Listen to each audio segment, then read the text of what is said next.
What's up, guys? Welcome to another exciting edition of Real Estate Podcast, episode 440. I'm here with Griffin. I'm here with Trav. And I'm here with Adam. This week we watched The Mandalorian and Grogu. Yeah. It's actually Star Wars. The Mandalorian and Grogu. It's like we didn't know. Yeah, I got to get this out of the way up front because I texted y'all about it the other day, but Mandalorian walks like a chick, dude. Yeah. Did y'all notice it after I said something?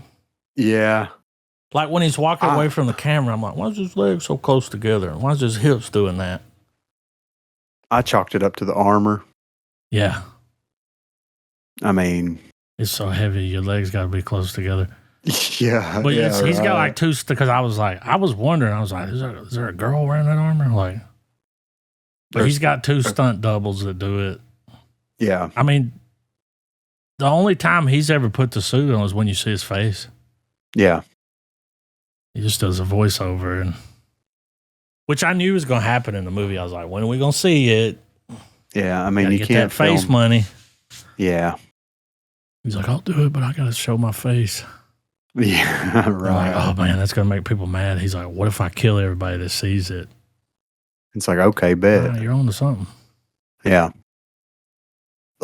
Where that water dragon thing was, in the pit. They call that white dragon. They call it dragon snake. Dragon snake, yeah. Dude, did that shit not look like a fucking Frank Frazetta painting? Yeah. Just the colors and all that shit. I was just like, this is like a painting come to life, It's just so wild. It just captured my imagination in that moment. Yeah, when they threw his helmet down there, I was like, that's a mistake. Yeah, But so like, everybody says it's like a really long episode of. It's like, well, yeah. I mean, a little bit more of what the show was. And honestly, what would you expect? I mean, it's like they've already laid seasons of foundation for Mando, and it's like they've had a lot of major things happen in the show to the point now where it's like, you kind of tie up like what the Hutt saga was doing, you know what I mean? And you kind of tie up a couple of other things here and there, but like, I don't know, man. For me, like, this happens about once a year where like you go through this whole, like, certain things, whether it be music or whatever, will just cause you to start getting a little like melancholy and looking at the past, you know what I mean? And like thinking about the things that have happened in the past, run into somebody that you used to be really good friends with or whatever. And then, you start thinking about people from high school and all this stuff. And now we're almost 20 years removed from high school. You know what I mean? Yeah. And for me, it's, yeah, it did, dude. And like, once the movie started playing, like once you get through the beginning of it and you get that opening, it's like, it was what I needed. You know what I mean? It was familiar enough to kind of feed into that nostalgia, member berry thing, but it was something new and it was something fresh. So it kind of came for me at the right time because, a lot has happened over the past like 2 or 3 years. You know what I mean? And like having those moments where you're riding around listening to music or whatever and a song comes on and you start replaying those moments of things that were happening when you were listening to the song when you were young and like all this kind of stuff.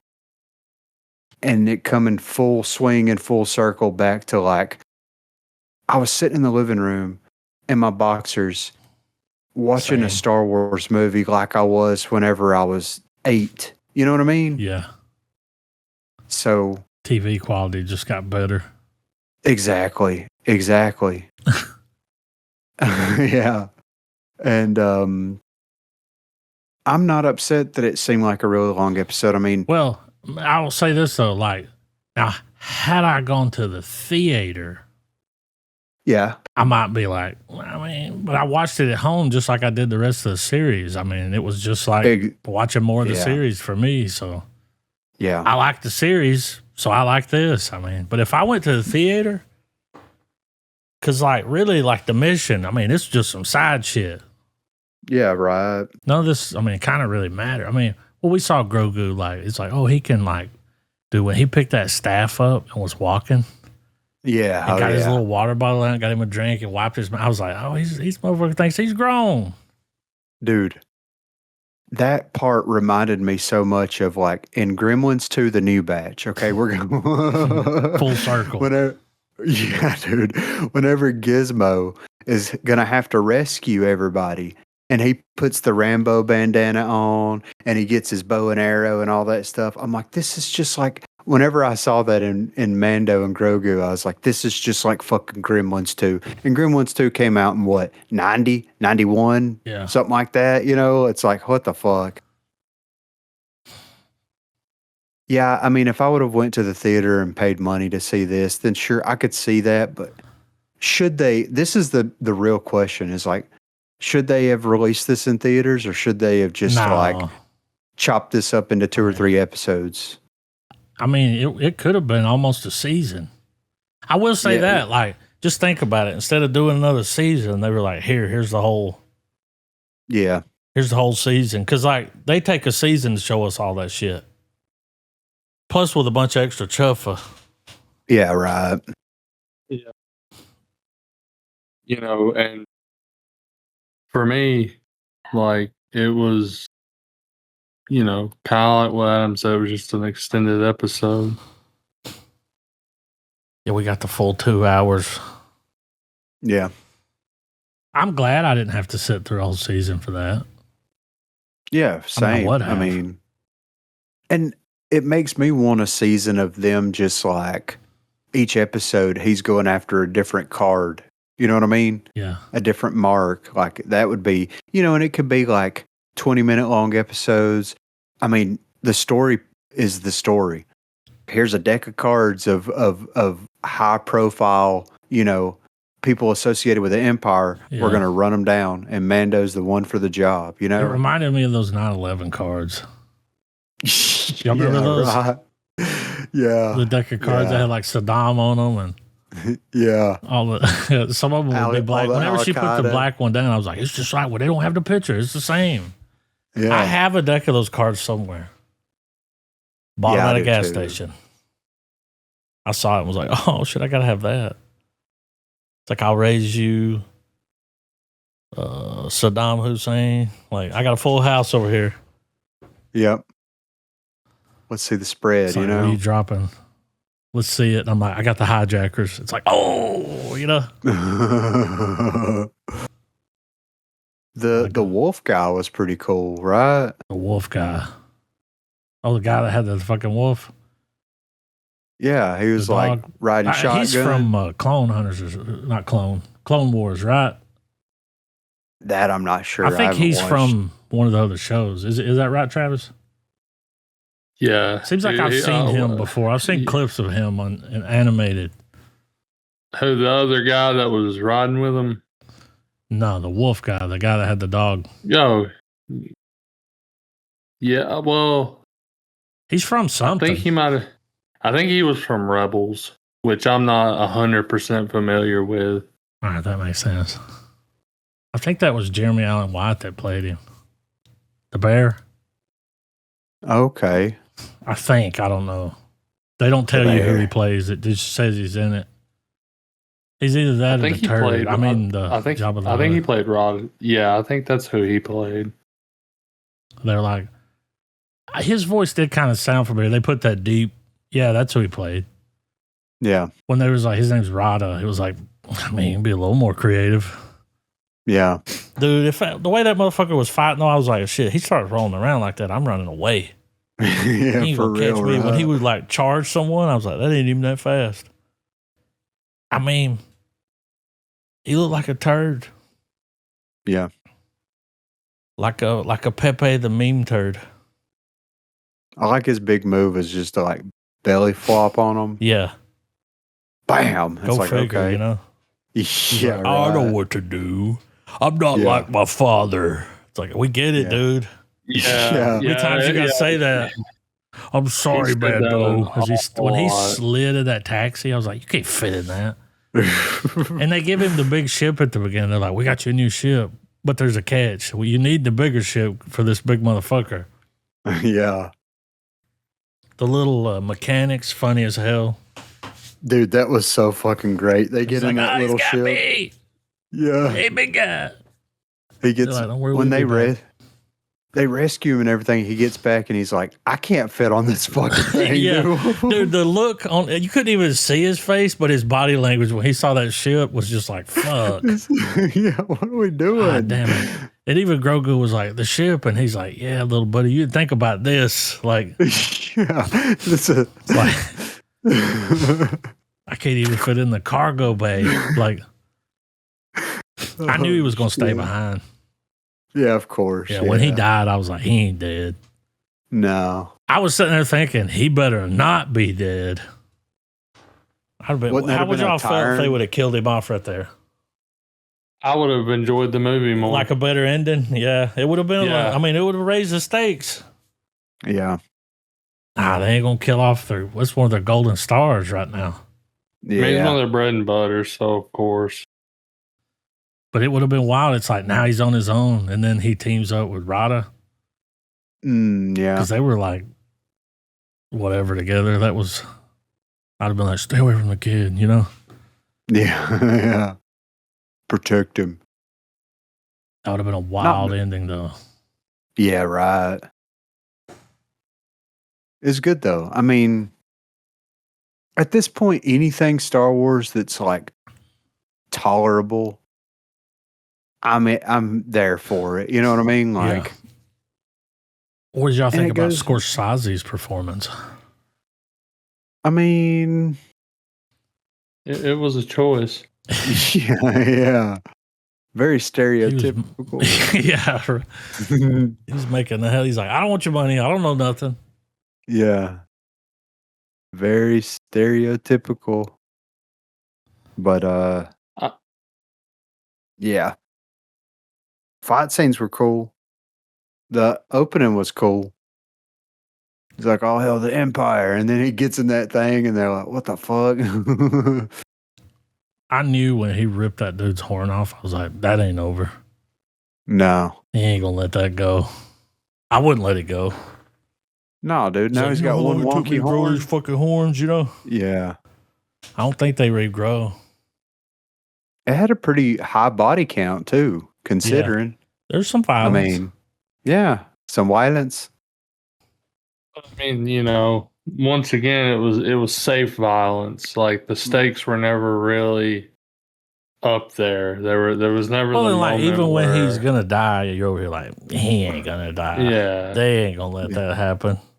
Yeah, and it lends it to large in part like because don't get me wrong, I didn't hate the film, but I found myself bored with it on more than one occasions throughout. Like, you know, for all the reasons I can agree with Griffin's opinion, I still found myself like checking the runtime because it was just there. It didn't allude to any of the larger things going on. It was a weird choice for the movie to be this. Yeah. Yeah. It's like, oh, if you would have thought it would have been like, I don't know, some big, like, you know, something. Yeah. And it's like, like a little side quest. I think the biggest problem for the movie for me was like in a Star Wars movie, for example, you have a very distinct, like, here's the issue that's going on. Here are the players in the story. And sure, there's left turns here and there, but it's nothing major. This was like exactly what it was. 4, 5, 6 episodes of a series that was like patched together because it's like, we're going to start out with the cold opening of him trying to capture someone. Then he goes back. I'm going on a break. And then it leads him to here and it leads him to there. And it didn't feel like a movie watching experience. It felt like watching a television show. Yeah. And I think to me, that coupled with the runtime, if they would have had a more streamlined story, dropped it down to like an hour 45, and then had, they could have cut out a good chunk of like Mando almost being dead. Yeah, that did go on for a while. Yeah, I mean, they could have. The only thing they had to keep from that was when he made that little mud igloo and tried to put him in there and kept hitting his head. I was like, that's funny. Yeah. Well, the big third act with Grogu, where it was just focused on him, that could have been the meat and potatoes of this film if they had written something better for that character. Yeah. Well, there was no danger in that. Like, I expected some danger. Well, the only dangerous moment was when the dog almost found him, and that guy was like, "Leave my fish alone." And it's like, he needs to get into some kind of trouble. Well, yeah, and more importantly, expand the mythos that would have been better. Grogu. Yeah, for sure. They capture Grogu. Mando wakes up and he's like, he finds that one guy and he's like, "Yeah, your little buddy was here. I gave him some medicine for you." And he's like, "What?" Because he doesn't know he's there. Yeah. And then he's got to go save him. I mean, they could have even done a flashback moment to show Grogu, because, like, to show Grogu choosing to be with Mando instead of staying with Luke to learn how to be a Jedi. Mm-hmm. Like, at this point, I'd pick Mando too. They could have done, they could have done that because it would have enriched more as to why he's got that bond with Mando. It just, I don't know, just so many things they could have done to enhance those characters in a big budget way, and they just chose not to. They chose to scrap season 4 and just condense the plot beats of that season and go with that route. And it to me, it was more detrimental than beneficial. I enjoyed going it was comfy to return back to that neck of the Star Wars universe, sure, but give us a reason to return to it, not just for the sake of returning to it. This was like DLC. Yes. Yeah. It didn't add anything to the storyline other than just seeing Grogu on his own. I think that motherfucker can talk. Yeah. I'd be over here like, say something. Please. When he got up there and started hitting those buttons. Yeah. Shit was funny. He's like, you got to press the button that I told you not to press, and he's shooting missiles at him. I don't know what he's doing. The mechanics, like, that lady that they stay with. Yeah. Where the fuck was she? I don't know. Who fucking knows? I mean, she couldn't make an appearance. I expected her to show up. Yeah. Hey, Mando. Yeah. We'll have to charge you overtime for this. Like. Yeah. And like, did he book an Airbnb on this planet and this dude just shows up and they fuck this building up and then fucking dip out? I think that was his little Mando shack. I guess. I figure he's on Verbo, Fat shed. His fat shed. My backpack's there wasn't much to it. What'd that one guy say? Ooh, nice back candy. It's like, everybody wanted to eat him. Yeah, it's getting a little weird. For me, I'm going to give it a full star. It took me back.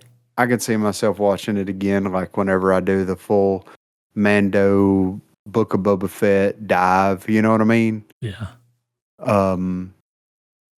It just hit at the right time for me. I mean, we've been watching a lot of horror movies and stuff for the pod and all that kind of stuff, and it's nice to see something Star Wars that's not Luke Skywalker or whatever they're trying to spin. Not only that, but just like fun. You know what I mean? Yeah. It's just fun. It was fun. If they would have broke it up like Travis was saying, that's probably when you got bored. It's like, imagine, because there is some downtime in the Mandalorian episodes, but they're kind of short. Then it's the credits, then you wait for another week, watch another one. It was like binging it with no credits in between. Yeah. I'm still gonna give it a full star. I mean, I liked the show. It was more the show.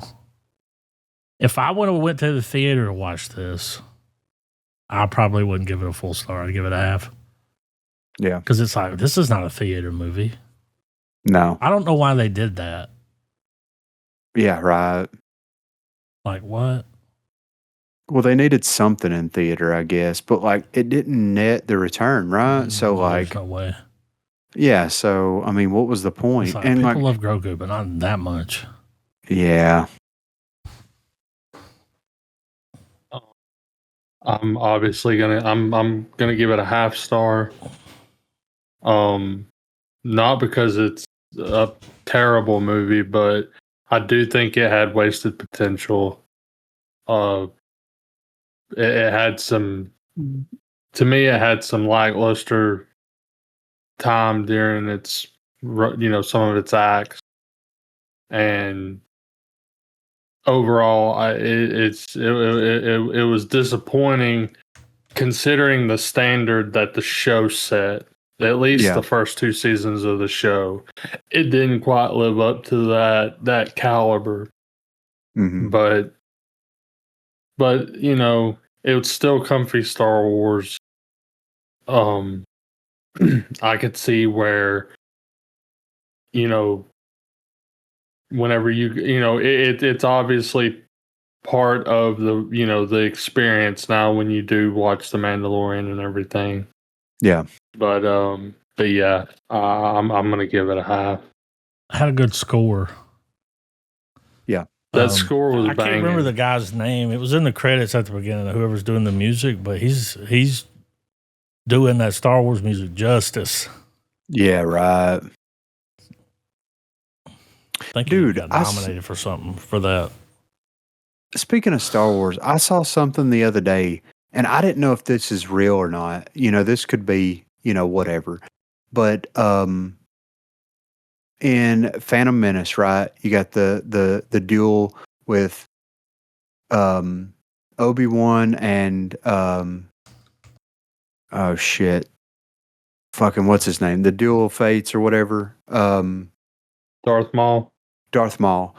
They were showing, it was like side by side clips of, and they were saying that in the release of the film, they had to slow down the footage because the actors were moving too fast for them to, and they showed it side by side of like what it actually looked like versus what we got released in theater, or on video. And I'm like, is this fucking real? Because Ewan McGregor is fucking straight doing fucking work. I just looked it up. That is insane, dude. When you watch them going full speed, I'm like, whoa. Like, this motherfucker is doing this shit for real, Yeah, it says Ewan McGregor and Ray Park were moving too fast. That's crazy. Too fast, dude. Too furious. It looks good. Yeah, right. It looks fast with it slowed down, I mean. Yeah. Well, they must have trained for that. Like, days, we got this fight weeks down, man. Yeah, me and Ray, Lucas was like, let's see it, Yeah. So whenever I say go, yeah. I picture his closet is just like that outfit. Yes. Because every time you see him, it's just kind of wearing the same shit. Yeah. He's like, I got like 30 of these shirts. Speaking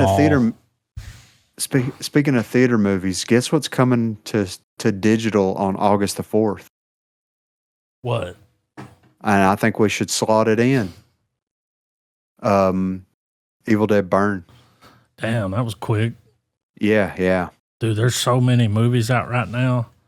I know. Slot it in there. Supergirl dropped since the last podcast. Like, I mean, shit. We're like, it was dry for a while, Yeah. The bowl was dry. But the paint was wet.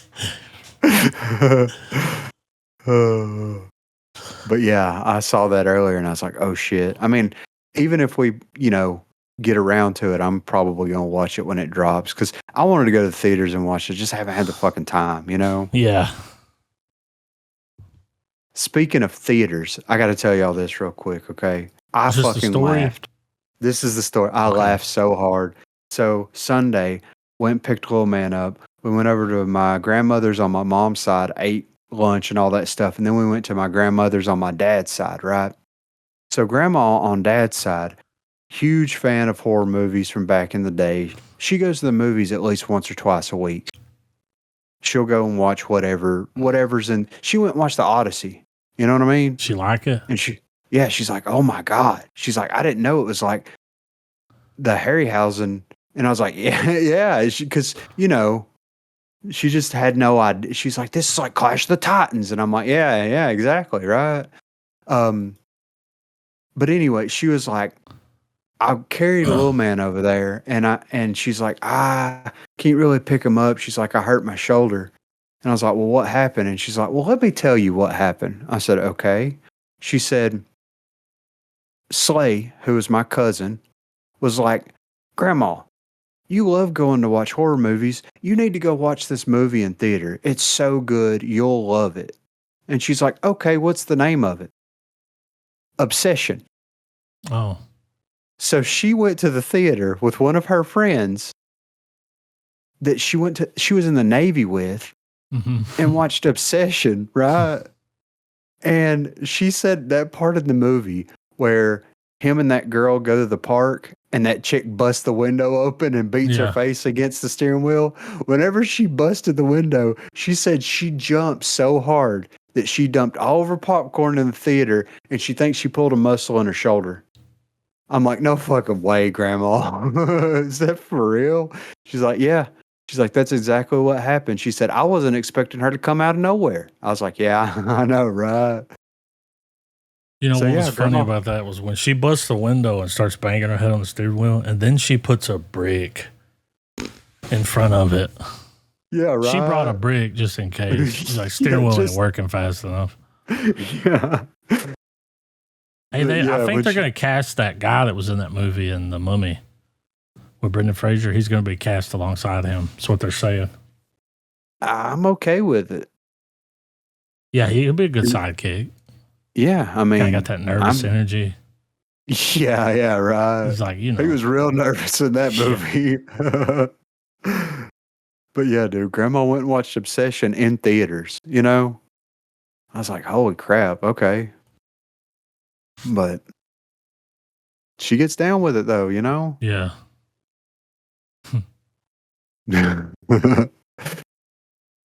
But we got a little movie news here. I'm gonna hit on real quick. We got a couple of bits of movie news here, actually. So the reimagining of Texas Chainsaw Massacre is officially underway. So over the years, many storytellers have all attempted to replicate the success of the classic from Hooper and co-writer Kim Hinkle, though none have come close to recreating its impact. To date, the franchise has earned a total of 9 installments, with the original entry earning sequels, prequels, reboots, and reboot prequels. Additionally, the concept was even expanded into a video game. Obsession director Curry Baker is currently attached to a new revival of the concept, though that's only one of the reimaginings on the way. Dark Sky Films confirms that a rotoscoped reimagining of the original 1974 movie is currently in production. While various filmmakers and studios are attempting to find ways to incorporate AI into their productions, animation director and art director Paul Beck is going an entirely different route. The process of rotoscoping means Beck and his team will be tracing each and every frame of the movie to create an animated reimagining based directly on the performances seen in the original movie.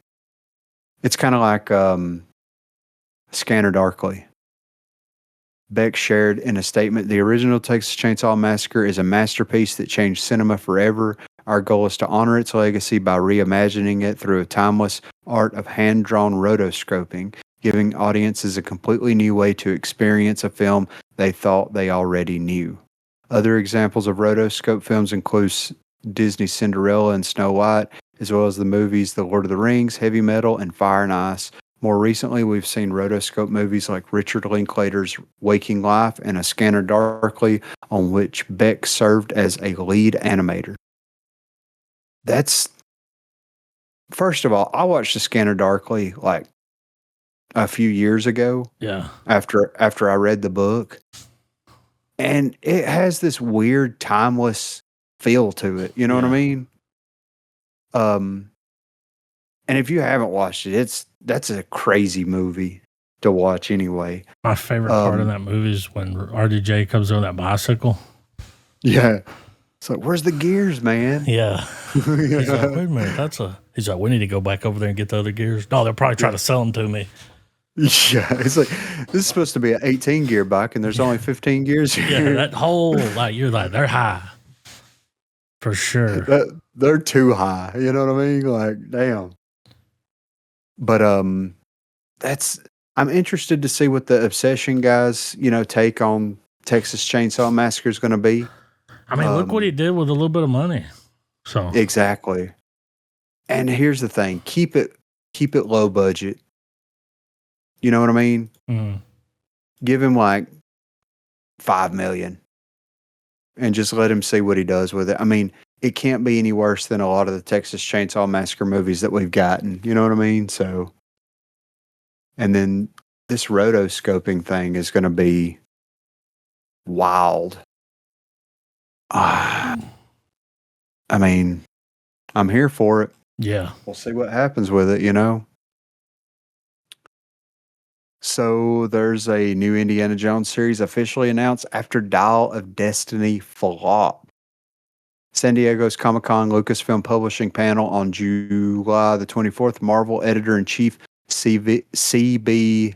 Cebulski announced a 5-issue limited series, Indiana Jones and the Sword of Pandemonium, launching in December 2026 and set directly after Raiders of the Lost Ark.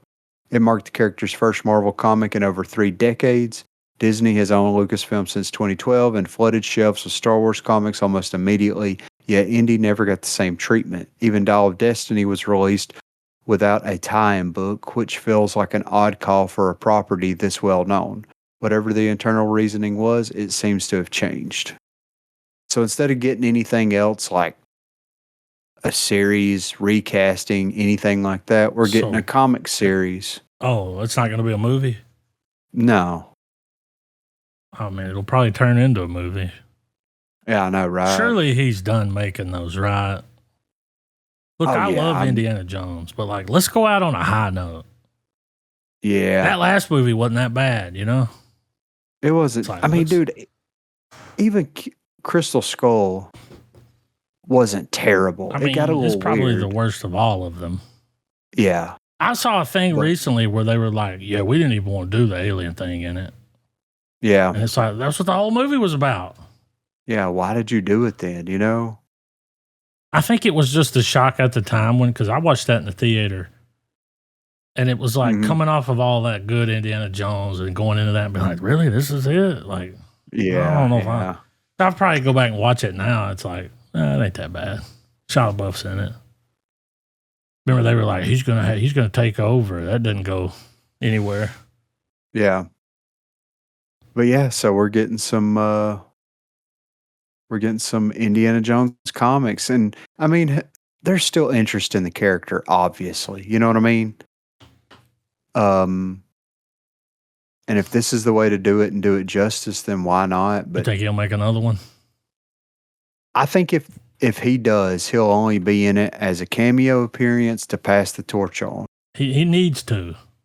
Yeah. My if thing not, is they'll be making him. He'll be Indiana Bones because he'll be fucking dead, and they'll still be making him like. Right. Now here's what I might be up for some AI Indiana Jones, like young version. De-aging him. Yeah. No, he's not even in it. You don't have to do that now. Yeah. You just. That's true. I don't know if y'all seen the new clips that Grokker's throwing out there, but I see you have an article about what's his name making a movie. I'm pretty sure he's going to use that to make it. The clips he shared a clip the other day that's it's AI, right? And it's like they're filming a movie, and it's like the outtake reel, and the actors are cutting up with each other, and it looks real. It looks 100% real. That's crazy. It doesn't sound funny, because sometimes you get those AI videos, and it's I could tell it's AI because of the sound. Yeah. It's completely normal. Like, looks real. It's almost there. Crazy. Yeah. I mean, they could do that. I'm going to do, as soon as you can do it, I'm going to do the Epic of Gilgamesh, but I'm going to replace Gilgamesh with Trump. Just imagine him in the Epic of Gilgamesh. I mean, he's like, the city has the best walls. No city has walls like these. Or like him in the Wizard of Oz. Oh my God. I got the whole cast. You got Matthew McConaughey as the Tin Man. Okay. Will Ferrell plays the Scarecrow. No, he plays the Lion. Yeah, the Cowardly Lion. Yeah, the Scarecrow is Steve Carell. Aubrey Plaza plays Dorothy. Of course. And when they get there, it's Trump. Who plays the Wicked Witch? Meryl Streep. Yeah, but it's her like from what was that movie? Death Become Her or something. Oh shit! Okay. But they get there, and I could just hear him. The wizard's like talking to the Scarecrow, and he's like, "He doesn't have a brain. Yeah. Probably a Democrat. No brain. You know? Like, yeah. No brain. Did you vote for Sleepy Joe?" I saw a thing about the Wizard of Oz one the other day. It was actually a song. I think it's by America, the band. You know, they do like Ventura Highway and stuff. But they got a song called The Tin Man, and the song's talking about how like he was like there to get a heart, but had more heart than all of them. Yeah, like he already had it. Yeah, it was right in front of him the whole time in his chest. You know. Yeah, I'm over here like you should ask for like a clear code or something. Yeah, something to keep from getting rusted. Yeah, you know, some Rustola. Who knows how long he was out there before they found him and oiled him up? You know. Yeah, and that lead paint. Yeah, yeah, dude. The movie killed like 10 people. Yeah. So wild. Yeah, so next up here, after slamming Chris Nolan, Elon Musk is making his own Odyssey. Chris Nolan's Odyssey was always going to get the attention from all angles, and for the past 6 months, the loudest voice pushing against it has belonged to the world's richest man. Long before Matt Damon set sail as Odysseus, that critic had made the film a target in his running culture war commentary, taking aim at its casting and questioning Nolan's motives to an audience of hundreds of millions on X. Now Elon Musk is going to step further than criticism and vowed to make his own version. In a post on X, the X AI founder claimed that Grok Imagine, his company's image and video editor, will produce a full-length, historically accurate movie of the Odyssey before the end of the year, framing it as a true take on Homer than the one currently rewriting the record book. The announcement caps a feud that has been building since January, when Musk said Nolan had lost his integrity in response to a post objecting to the reported casting of Helena Troy. He has gone further since, accusing the director of an anti-white agenda and co-signing right-wing anger when the casting was confirmed. The 3-minute clip Musk shared to launch his own project, made by an X user rather than by XAI itself, featured an all-white cast. There is a fairly obvious catch here, though. Homer's poem is roughly 2,800-year-old work of fiction, populated by a Cyclops, a six-headed sea monster, and a witch who turns men into pigs. Musk offered no detail on budget, cast, release platform, or who might actually oversee the thing, and Grok Image has so far produced short clips rather than anything close to a feature. Historians have long treated the epic as mythology rather than a record. I don't have to watch that full clip. It's just a minute long, but look at it. Okay, let me get put it in up general. here. Like, I mean, they got like sweat on their forehead. Like, that's crazy. At one point, a yacht goes across the background. That is insane. I mean, look how far it's come. We went from Will Smith eating spaghetti to. Yeah. But like, you could do an old Indiana Jones movie with this. Yeah, exactly. Right. See the yacht? That's funny. I mean, I don't do. Okay. I'm going to reserve any criticisms for the Odyssey until we watch it. Yeah. Because, like, go ahead. I'm just saying, yeah, like, I'll be able to report back at least my opinion this time next week because Sunday I'll be watching it. I'll go watch it in IMAX. Well, you know, all these people complaining about that, like, was it Helen of Troy's, like, she's black? Yeah. I don't really care. I don't either. I don't care. Like, I mean, is the story good? That's what I'm there for. If the story's bad, then I'll be like, yeah, I didn't like the story, but I'm not hung up on who's even what's her name that's in it. Don't care. Elliot Page. Don't give a fuck. Yeah. If you cared about the stuff that like actors do and say, you wouldn't want to watch any fucking movie. I mean, you know, I don't care about none of that. Well, I mean, that goes back to the Black Superman thing. You remember when Michael B. Jordan was being talked about being cast as Superman and all that kind of stuff. And it's like, as long as the story's good, as long as the performance is good, who fucking gives a shit? Doesn't matter what color he is. I mean, and I mean, the article isn't wrong. Like, is there, like, in the Odyssey they fight is there Cyclops. Source material? Yeah. Yeah. You know? Well, and not only that, but it's fantasy world. Yeah, you know what I mean? Fictional characters. Yeah, it's fantasy world. Now, I like how they threw that in there to see like how ridiculous it is that they're upset about being accurate. I mean, you know, it's like, well, there is a fucking Cyclops. Yeah. It's like, and he better be white too, you know? Yeah, right. Yeah. So it's just, to me, we've got so much chuffa in filmmaking. There's so much better things to complain about, like just drowning us in content just for the fucking fact of like doing it. You know what I mean?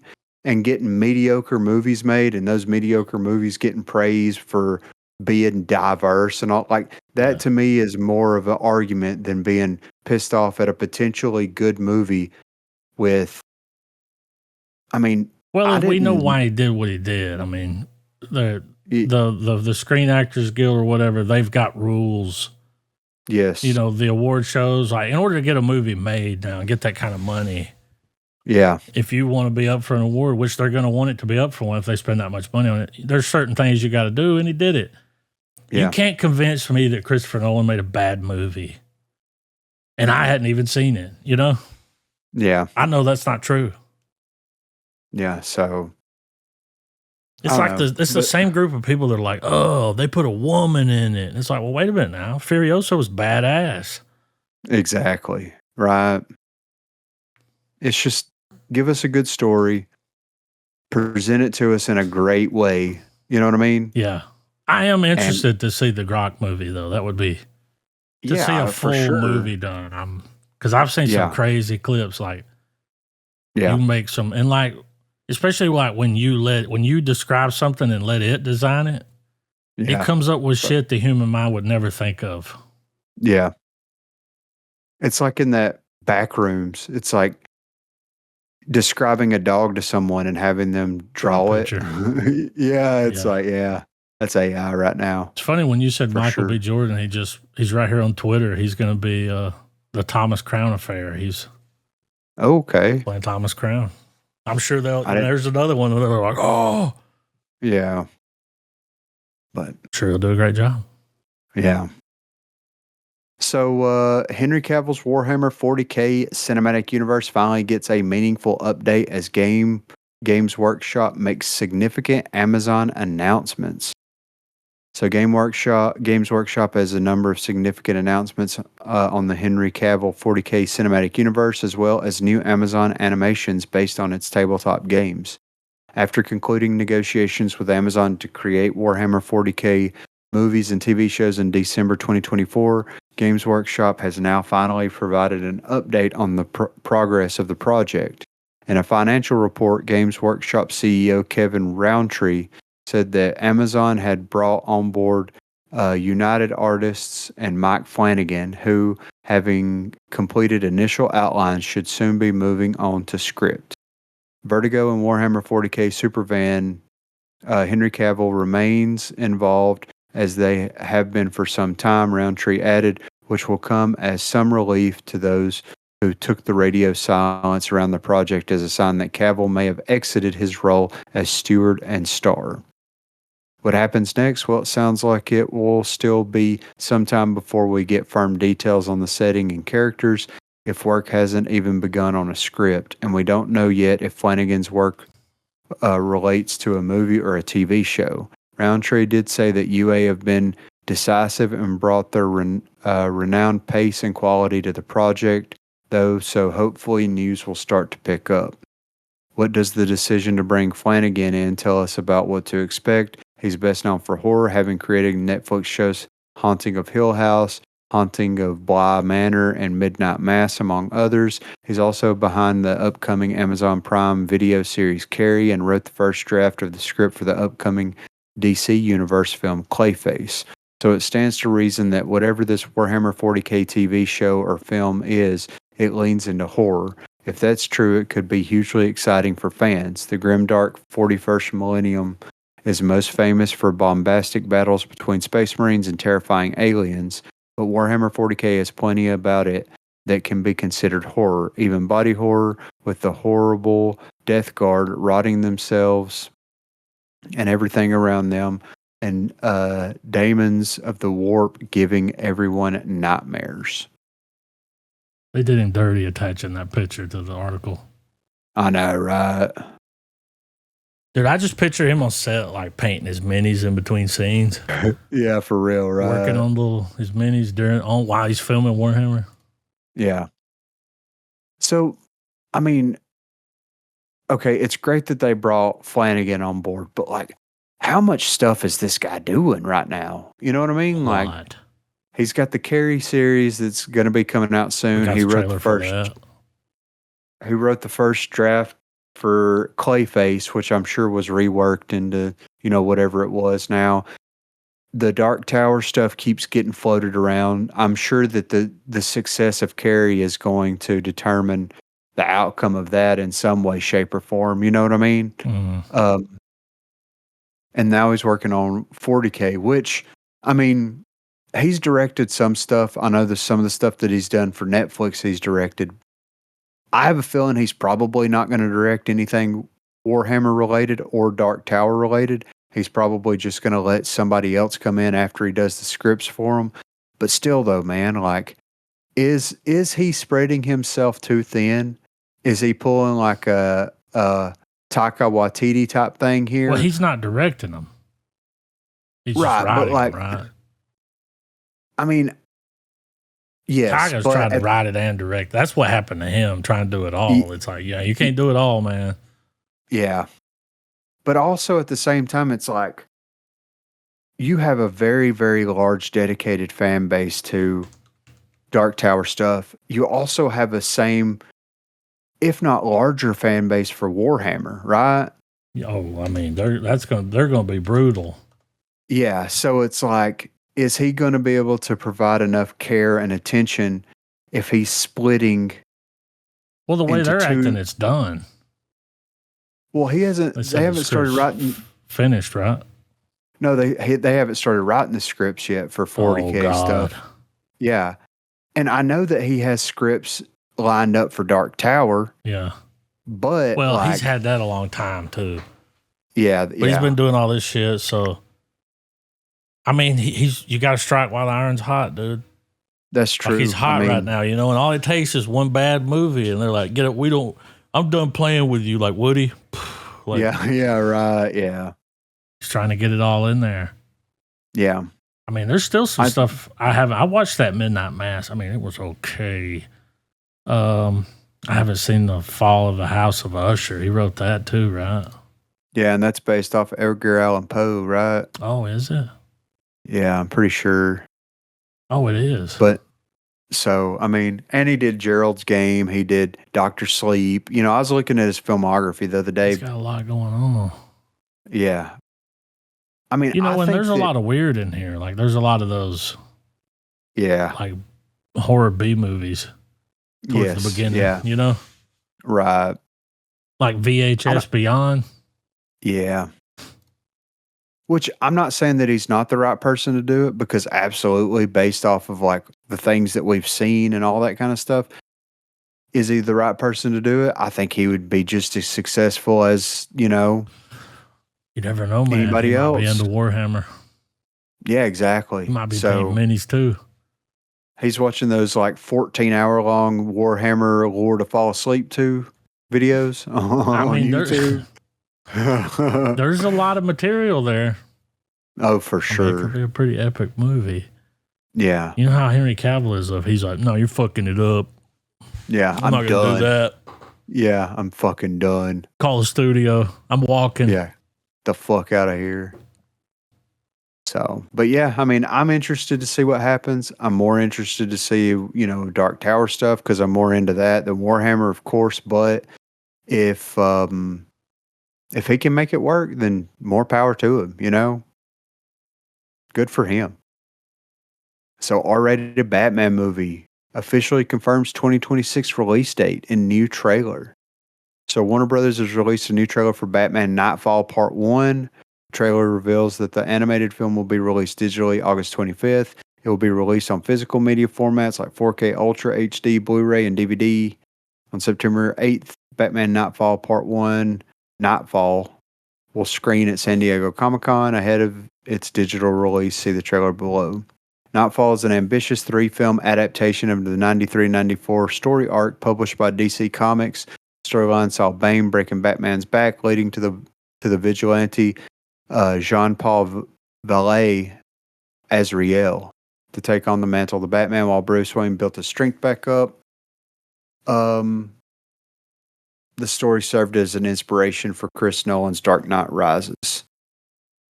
So yeah, I mean, we're getting some Batman stuff. I'm interested to see how this goes. I wonder who's doing the voice, because physical media. Yeah, right. Because we had Kevin Conroy passed away a few years ago. So let's see who's doing the voice of Batman here.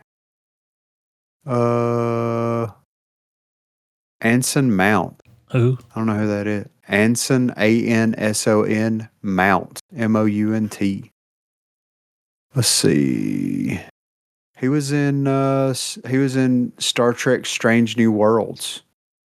He also played Black Bolt in Doctor Strange in the Multiverse of Madness.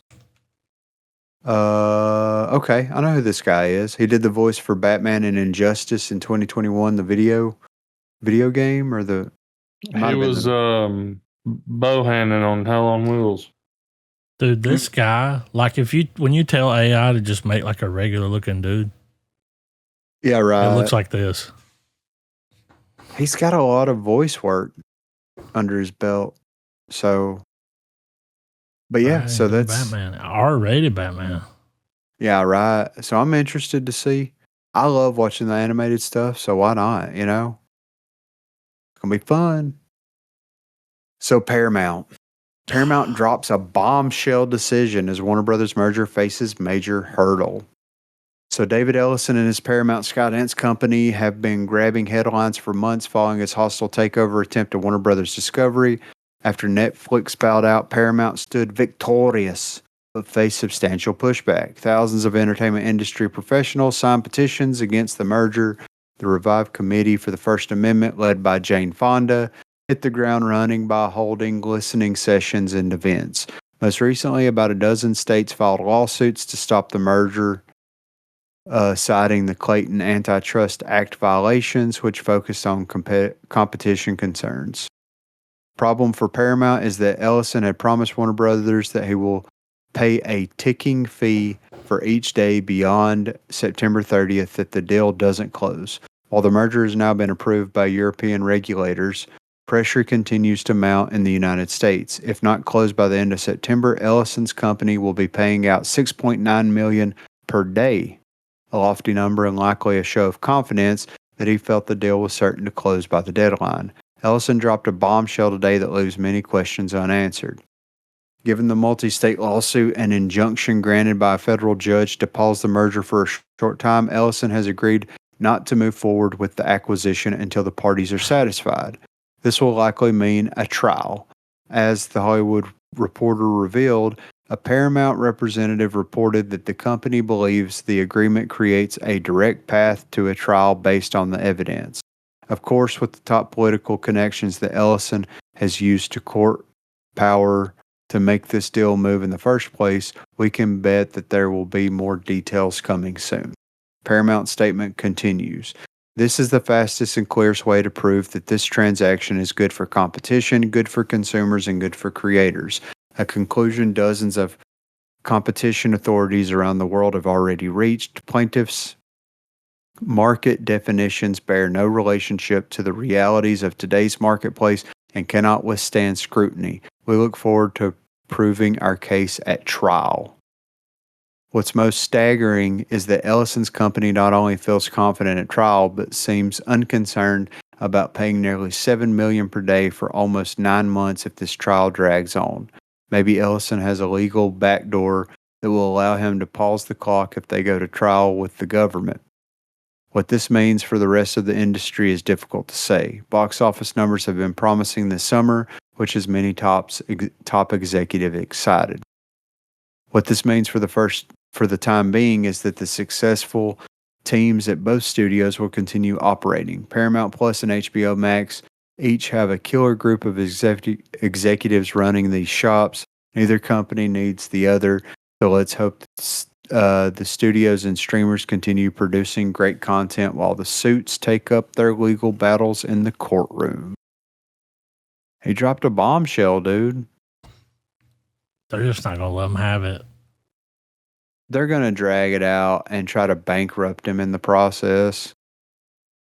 But you know what he could do? If he gets in there, he could just rip apart the properties of Warner Brothers and start selling them off. You know what I mean? It's like if you buy 50 acres and you start parceling it out into 1 acre lots and selling them for, $50,000 an acre. You know what I'm saying? Man, it's like somebody will have a little bit of Batman, there'll be a little bit of Superman over here. Superman. It's like, exactly. Sony's like, got over there like, we'll take some of that Superman off your hands. It's like, please, no. Yeah. I have a feeling, though, they're making it personal. I don't think that guy's going to give up. No, I don't think so. I mean, he's in the 3 Comma Club, right? So, I mean, it's probably going to get pushed through fairly quickly. If he has that many connections and everything, then what's going to stop it from being like that? You know what I'm saying? Yeah. So, I don't know. We'll see what happens. But yeah, he dropped a bombshell, He's dude. going to get it. Yeah, he will. So, all right. So, 8 biggest reveals from Marvel at Comic-Con 2026. Number 8, Ryan Gosling is Ghost Rider. So Marvel Studios kicked off its Hall H panel with the announcement that Gosling will be playing Johnny Blaze in the MCU. Gosling has floated the idea of playing Ghost Rider back in 2022 when MovieWeb argued he would be the perfect Ghost Rider. Now officially joins the Marvel Cinematic Universe in his own solo Ghost Rider film. It is a fitting casting choice as Gosling's wife, Eva Mendes, played Roxanne Simmons in 2007's Ghost Rider.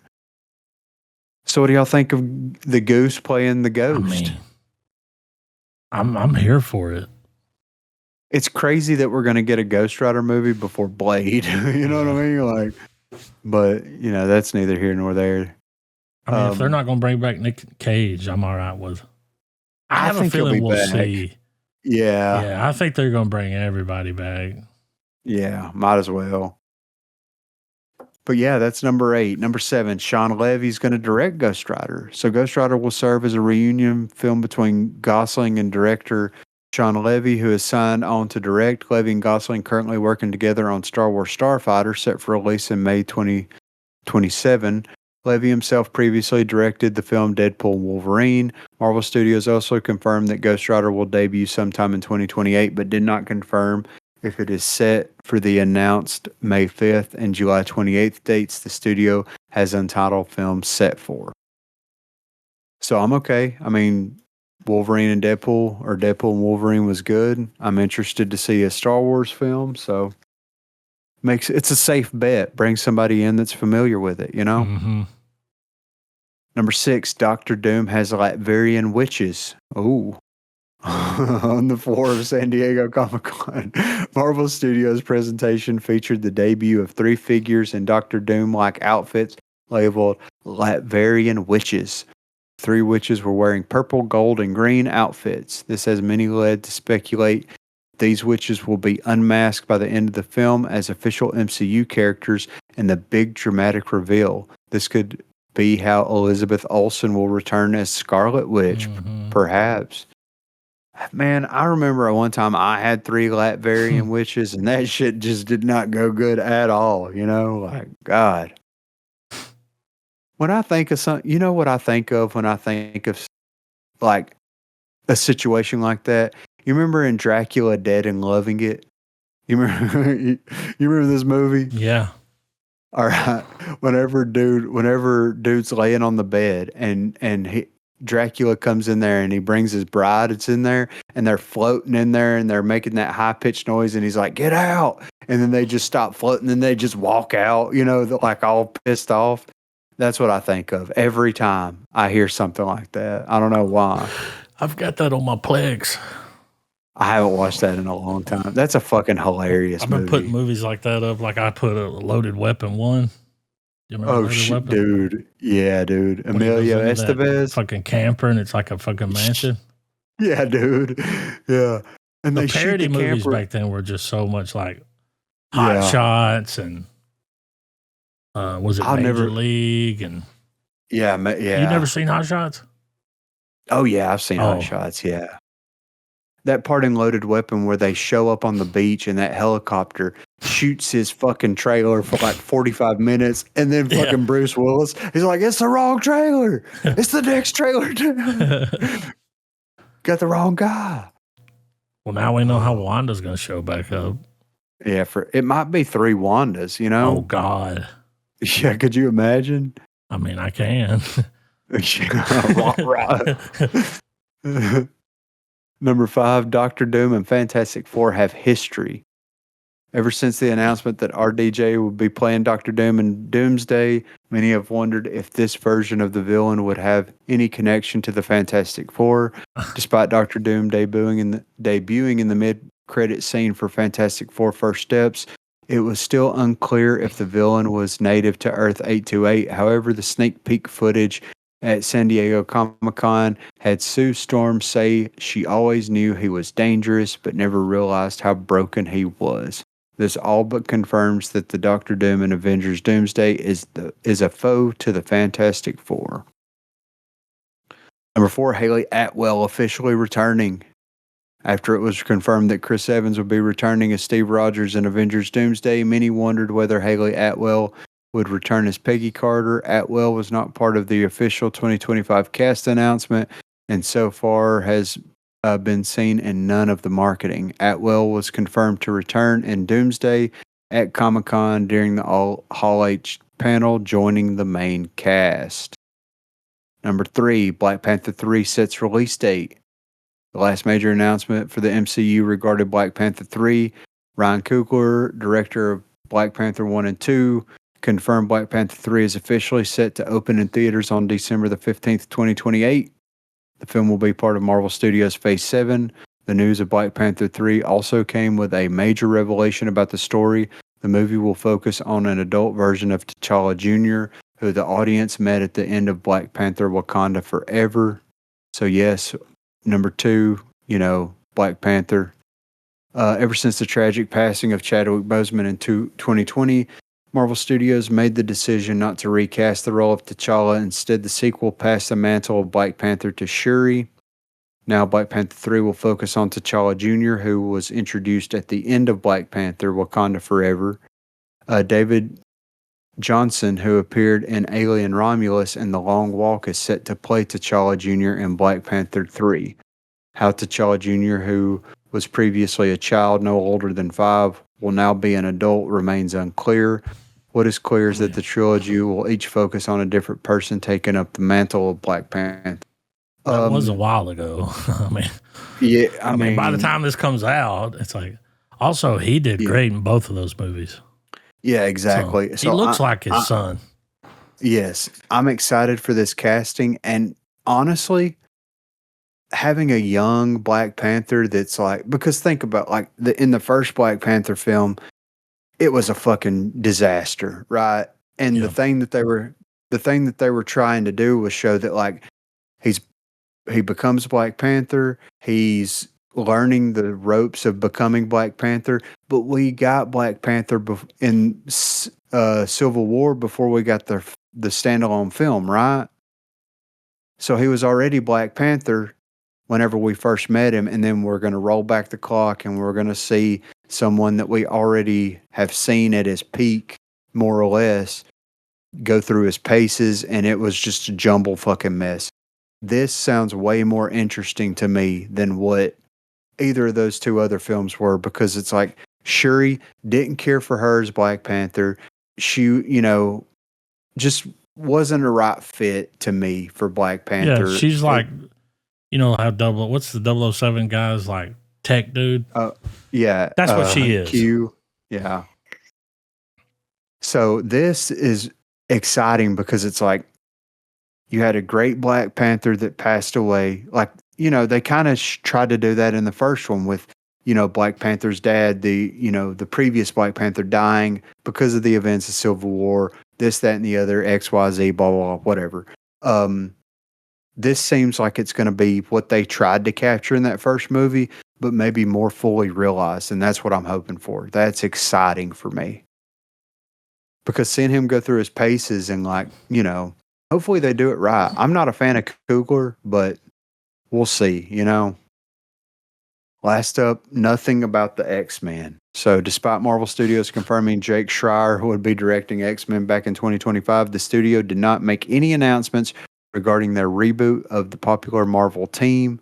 Marvel Studios might be holding off on X-Men reveals for two reasons. The first is that Sadie Sink is rumored to play Jean Grey in the new Spider-Man flick, and Marvel might want to preserve that surprise.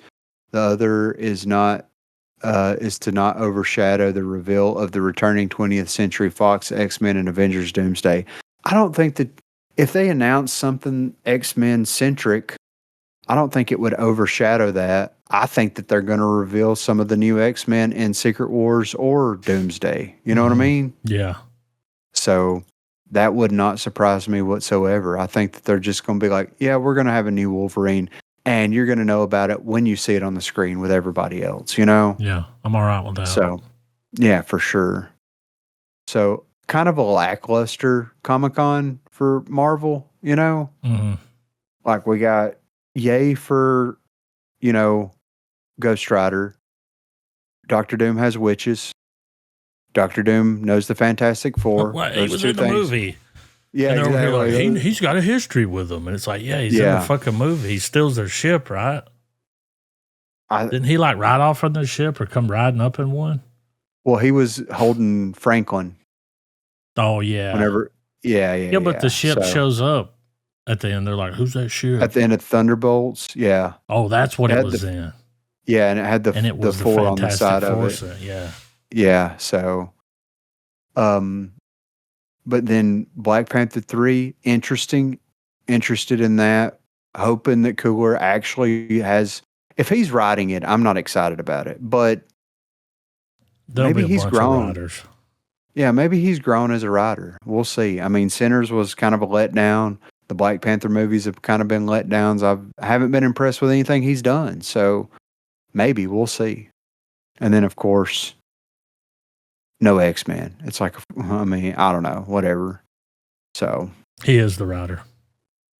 Yeah, I'm not excited anymore. I mean, there'll be a bunch of people going over it. Like, you can't do this. Well, yeah, I mean, they're going to. But the thing, what I felt like the problem with Black Panther was like, we got Ryan Coogler on board. He had some success with the Creed stuff, which he didn't write, right? He didn't write the Creed movies, right?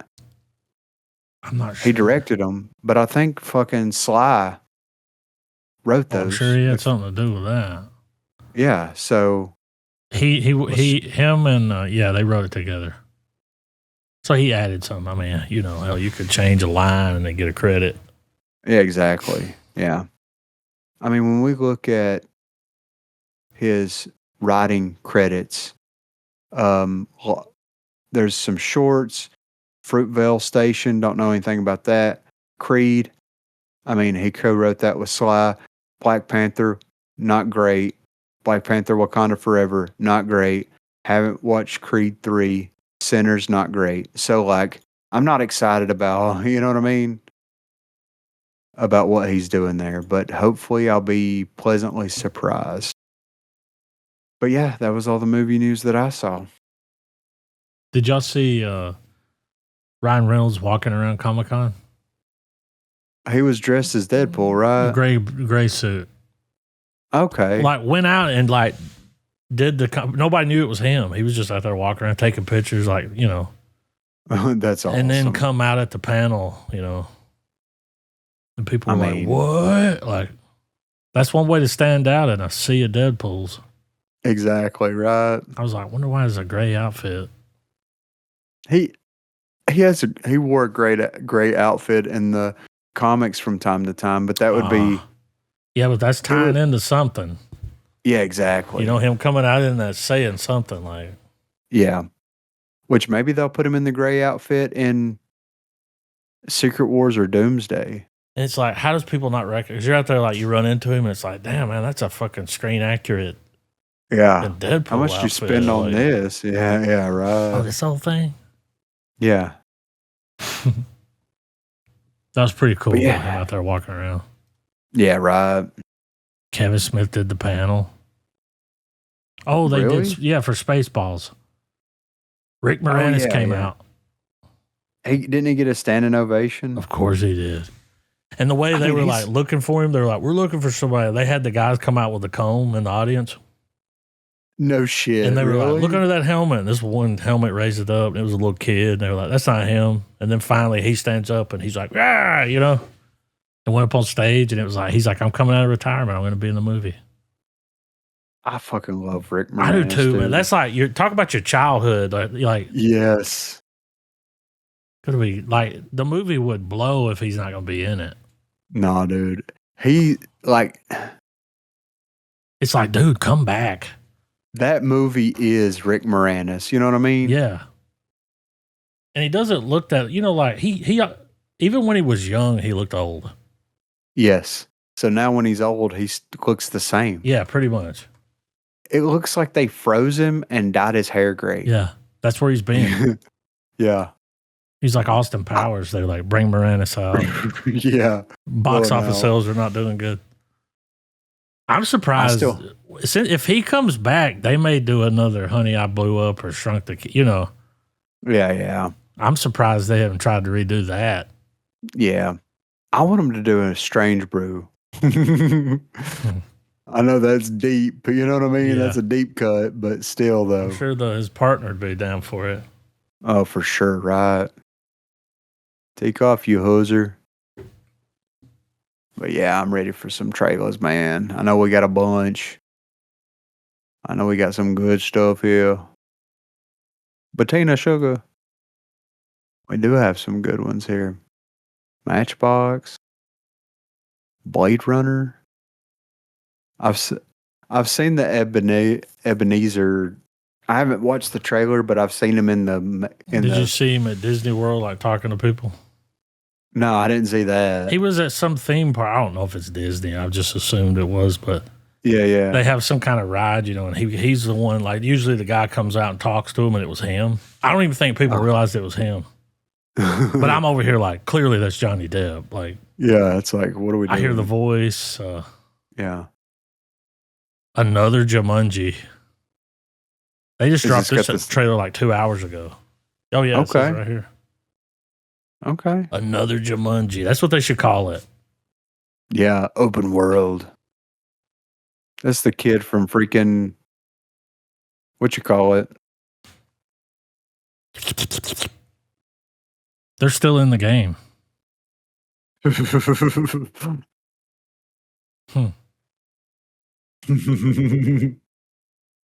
So it's not the characters that went in and turned to them. It's like the actual characters from the game. Yeah. Mm-hmm. You don't have to do the voice. Yeah.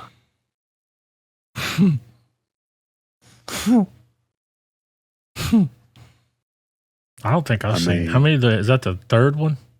Dude, I've watched the first one. I haven't even watched that one. Yeah, I mean, I was like, it's not for me. Yeah, but this next trailer is. Yeah, right. It's got Robin Williams in it. I can't wait to watch this movie. Oh, they need to go on and fucking drop this shit. Magnet, huh? Yep. How they work.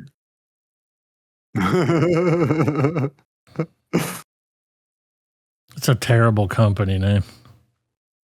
Ketchup. Boy, have I.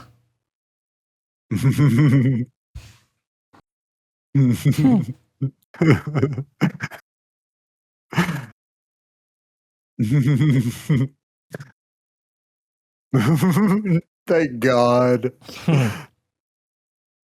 Your Honor. We tweet. Can't believe they weren't going to release this.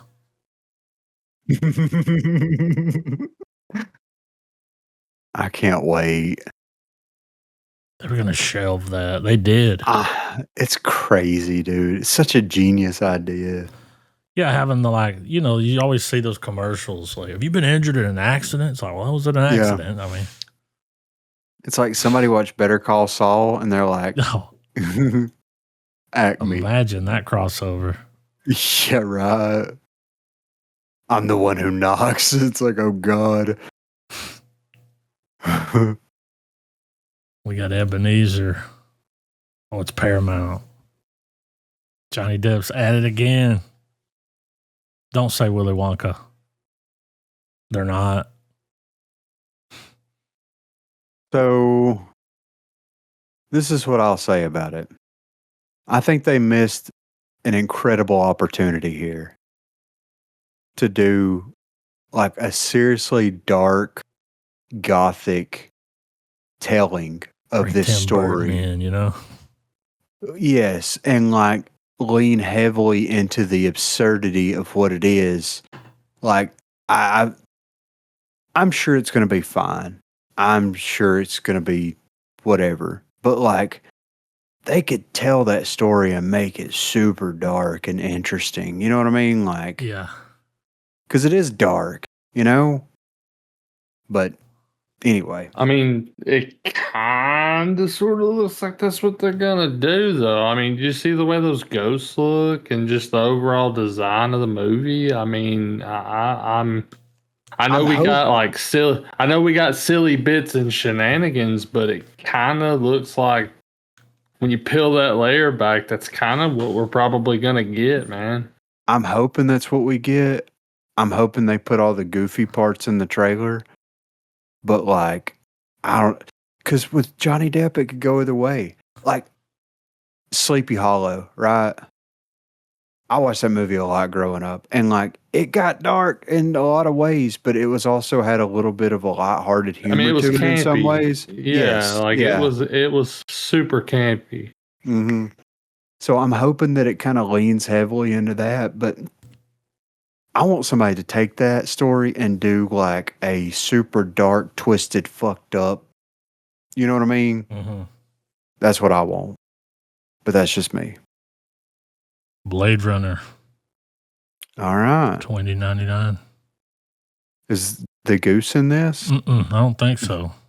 Okay. It's got Hellraiser. The chick? Yeah. Him, okay. I mean her. Oh, yeah, okay. Ridley Scott's like, you're not doing it without me. I wonder if it's going to be a show. I think it is. Damn. Okay. Better, faster, stronger. Are you ready? It's our time. We got the Matchbox movie. Not that kind of Matchbox. Damn it. They made a movie, and it'll probably be a banger. Yeah. I mean, you're over here like, how are they going to do that? And it's like, well, it's got John Cena in it. That's how. It's just some kid playing with his cars. Oh, I'd be mad as hell. The Matchbox Gang. I mean, not like there's a lot of source material there. The new Fast and Furious movie looks good. They're like, when it comes to source material, they're like, just has to have a bunch of cars in it. Yeah. Like, fair enough. Cars flipping over, yeah. Below. I heard about this. I haven't seen the trailer yet. Okay. There be something brewing in the water. Airy. Is it a shark? Miniseries. Really? Yup. Okay.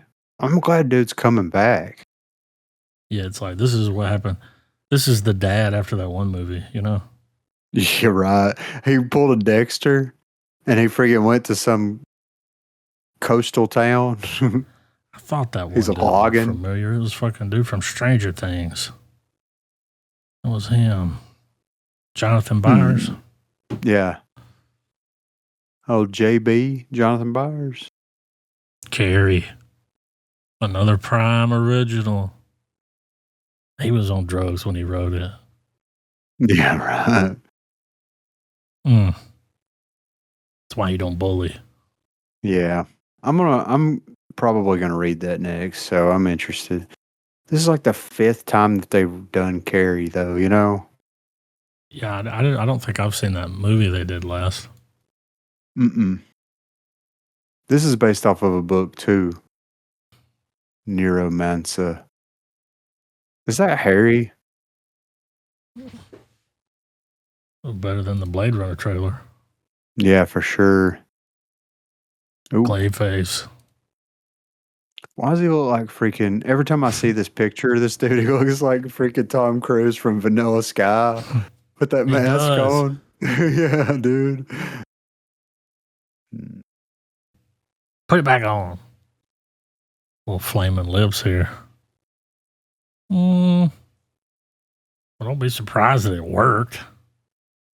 Got something in my eye. No. Ugh. Doesn't look bad. Mike Flanagan, right? Yeah. I'm excited about this. This has got the guy.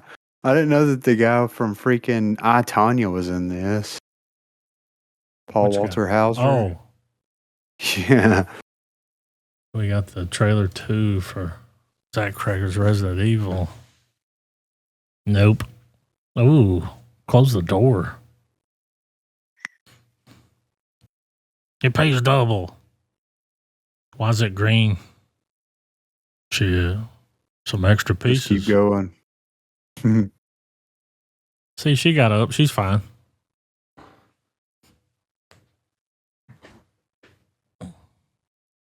Man, that knock. Don't go up there. You're going to need more than 2. That's how you make a trailer. Yeah, it looks good, man. That sound of that woman running up was fucking... Yeah. Creepy. Lanterns. This comes out soon, right? August 16th. Hell yeah. A spot. The Trent Reznor.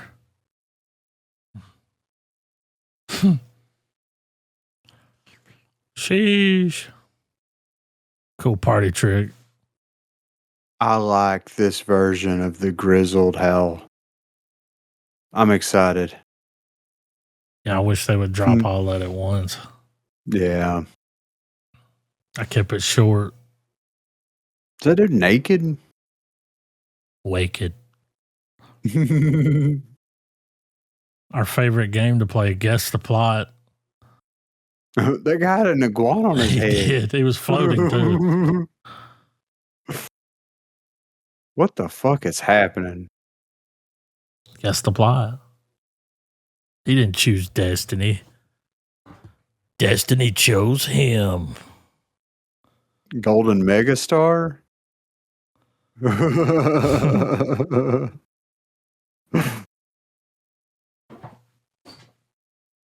Violence. When I saw that alligator jump out and yeah, dude. I'm like, we got alligators breaching the water. That's what that below was about. Is that one alligator, dude? The same one. Yeah. All right, what are we going with? What did we say? Is it we got Masters of the Universe, we got what was the Disclosure Day, Supergirl. I think there was another one. I know what I would be the most interested in watching. What you got? I mean, Supergirl. All right. I mean, I'm excited about the rest, but Yeah. Supergirl. Feeling got fierce. We got to watch all of these, but I'm keeping track of them. Let's do it. Supergirl, it is. Checks in the mail. The flag is raised.